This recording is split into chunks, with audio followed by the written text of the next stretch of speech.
दोस्तों, परसों हमने बात शुरू की अलग अलग तरह के फटीग के बारे में, यानी थकान के प्रकारों पर। परसों हमने 4 डिस्कस किए थे। अगर आपने उस दिन का एपिसोड नहीं सुना तो चैनल पर जाकर पहले वो सुन लीजिए। आज बात करते हैं 5वें इमोशनल फटीग के बारे में। दोस्तों, स्ट्रेसफुल सिचुएशंस में अलग अलग इमोशन से गुजरना स्वाभाविक है। गुस्सा, दुख, टेंशन, किसी की बात का बुरा लगना, खुद पर तरस खाना, इन सब भावनाओं के भंवर में गोते लगाना भी बुरी थकन का कारण हो सकता है। और आप सोचेंगे, मैंने ऐसा कोई काम तो किया ही नहीं जिससे थकान हो।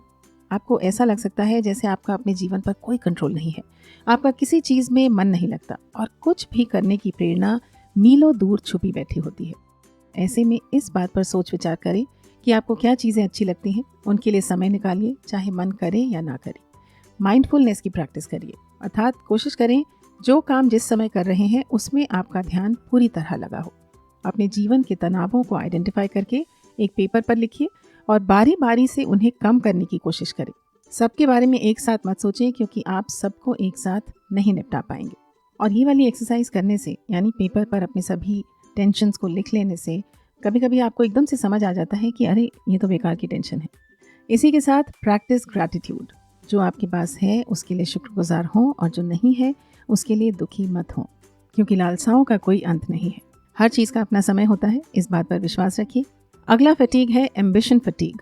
जब आप बिना अपना ख्याल रखे या फिर खुद से हद से अधिक उम्मीद लगाकर अपने गोल्स को अचीव करने के लिए जी जान लगा देते हैं, बहुत बहुत मेहनत करते हैं और उसका उतना फल नहीं मिलता, तब एम्बिशन फटीग हो सकता है।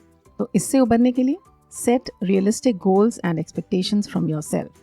अपने गोल्स सेट करते समय प्रैक्टिकल रहें और खुद से अपनी तैयारी के हिसाब से उतनी ही उम्मीद लगाएं जितना फिजिकली पॉसिबल है। खुद को याद दिलाएं कि progress is better than perfection. और खरगोश व कछुए की कहानी की सीख भी याद रखिए, slow and steady wins the race. मतलब निरंतर काम करते रहना है, चाहे धीरे भी हो, लेकिन प्रगति होनी चाहिए। आखिर में बात करते हैं सेंसरी फटीग की।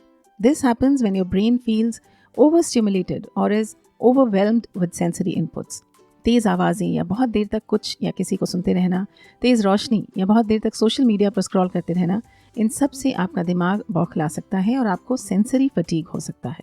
इसलिए एक बार में एक ही काम पर फोकस करें, बीच बीच में दिमाग को और इंद्रियों को आराम दें। अपने आसपास के वातावरण में डिस्ट्रैक्शंस को कम से कम रखें। शांत वातावरण आपके मन को भी शांत करेगा। अकेले वॉक पर जाएं, स्पेंड टाइम विद नेचर और पेट एनिमल्स। दोस्तों, अगर ग्रेटफुल रहेंगे, माइंडफुल रहेंगे, तो मन इधर उधर नहीं भागेगा और दिमाग शांत रहेगा।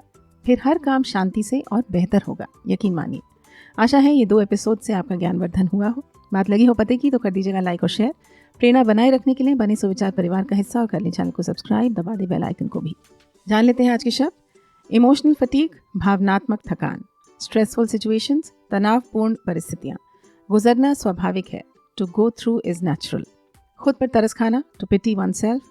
भावनाओं के भंवर में गोते लगाना, to dive into a whirlpool of emotions. Gratitude, कृतज्ञता। एम्बिशन, महत्वाकांक्षा। Progress is better than perfection. इसको इस तरह से समझिए, किसी कार्य में निरंतर प्रगति होते रहना इस बात से बेहतर है कि हम उसे श्रेष्ठ रूप से करने के चक्कर में उसे या तो पूरा ना कर पाएं या बहुत धीरे करें। इसलिए धीरे धीरे ही सही, प्रगति जरूरी है। सेंसरी, इंद्रियों से जुड़ा हुआ। ओवर स्टिमुलेटेड, अत्यधिक उत्तेजित। ओवरवेल्म्ड, अभिभूत। बताइए कितने नए शब्द या फ्रेजेस सीखे आपने। लिख दीजिए उन्हें कमेंट्स में या अपने नोट्स में, जिससे अच्छे से याद हो जाए और आप उन्हें समय समय पर रिवाइज भी कर सकें।